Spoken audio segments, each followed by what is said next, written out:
नमस्कार, मी पंजाब भट्ट. आज आहे 1 जुलै 2026. आजपासून परत शेतकऱ्यासाठी अंदाज देणार आहे. तर सर्वप्रथम शेतकऱ्यासाठी एक जे ऊस उत्पादक शेतकरी आहेत त्यांच्यासाठी आनंदाची बातमी.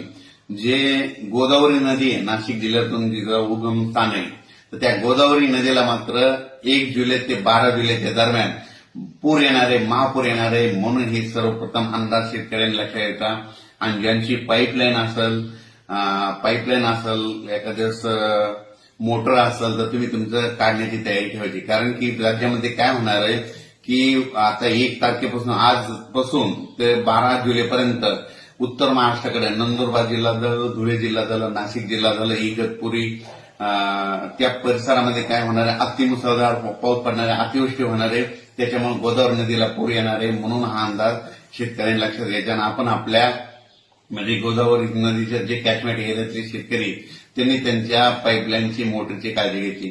त्याच्यानंतर राज्यात सांगायचं झालं तर आजपासून राज्यामध्ये पावसाचा जोर वाढत जाणार आहे. हे पाऊस 8 जुलैपर्यंत सगळीकडे असा दररोज वेगवेगळ्या भागात जोराचा पडणार आहे म्हणून हा अंदाज लक्षात घ्यायचा. त्याच्यानंतर सगळ्यात महत्वाचं एक शेतकऱ्यासाठी परत एक आनंदाची बातमी. कारण की नाशिक जिल्ह्यामधलं ते निळवंडे धरण झालं, भंडारदरा, त्याच्यानंतर गंगापूरचं धरण, त्याच्यानंतर उत्तर महाराष्ट्रातले जे छोटे छोटे धरण आहेत त्या धरणामध्ये काय होणार आहे, ह्यामध्ये आज 1 जुलैपासून ते 8 जुलैच्या दरम्यान त्या धरणामध्ये देखील आवक यायला सुरुवात होणार आहे म्हणून त्यांच्यासाठी आनंदाची बातमी.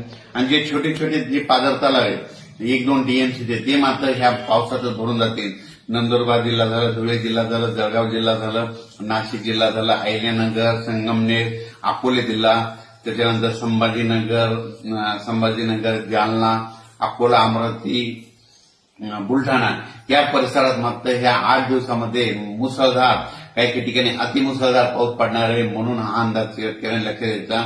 आणि त्याच्यानंतर राज्यामध्ये आज म्हणजे पश्चिम महाराष्ट्राकडे जर पाहिलं तर सोलापूर जिल्हा, धाराशिव जिल्हा, लातूर जिल्हा, इकडं सांगली जिल्हा, कोल्हापूर, सातारा त्या परिसरामध्ये बारामती, अहिल्यानगर हे पट्टा, बीडचा काही भाग तिकडे मात्र आज मध्ये 1, 2, 3च्या दरम्यान 1 जुलै, 2 जुलै, 3च्या दरम्यान कोल्हापूर, सांगली, सातारा, सोलापूर तिकडं आज देखील बऱ्याच ठिकाणी पावसाला सुरुवात होणार आहे म्हणून हा अंदाज त्या शेतकऱ्यांना लक्षात द्यायचा. मराठवाड्यात देखील आजपासून 1 जुलैपासून ते 8 जुलैपर्यंत दररोज वेगवेगळ्या भागात जोराचा पाऊस पडणार आहे म्हणून मराठवाड्याच्या शेतकऱ्यांनी अंदाज लक्षात द्यायचा. परभणी जिल्हा झाला, लातूर जिल्हा झाला, हिंगोली जिल्हा झालं, धाराशिव जिल्हा झाला, बीड जिल्हा झाला, जालना जिल्हा, संभाजीनगर दररोज वेगवेगळ्या भागात पाऊस पडणार आहे. आणि जे भाग सुटलेला त्या भागात देखील पेरणी होणार आहे म्हणून अंदाज लक्षात द्यायचा. विदर्भामध्ये 6-5-11 जिल्ह्यामध्ये सगळीकडे म्हणजे ह्या 8 दिवसामध्ये जोराचा पाऊस पडणार आहे. काही ठिकाणी मुसळधार पडणार आहे, कुठं अतिमुसळधार पडणार आहे, काही ठिकाणी रिमझिम पडणार आहे म्हणून हे अंदाज विदर्भाच्या शेतकऱ्यांनी लक्षात घ्यायचा.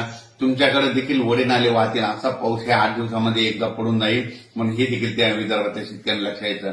पण राज्यात मात्र आज 1 तारखेपासून 1 जुलै ते 8 जुलैच्या दरम्यान मुंबई, पुणे, कोकणपट्टी, घाटमाता ह्या परिसरामध्ये अतिवृष्टी होणार आहे.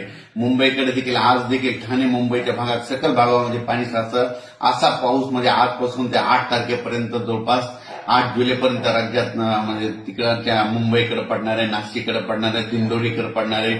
म्हणजे गोदावरीचा जे कॅचमेंट एरिया आहे त्या एरियामध्ये पडणार आहे म्हणून त्याच्यामुळे गोदावरी नदीला मात्र या 8 दिवसात मात्र पूर येणार आहे म्हणून हा अंदाज शेतकऱ्यांनी लक्षात घ्यायचा.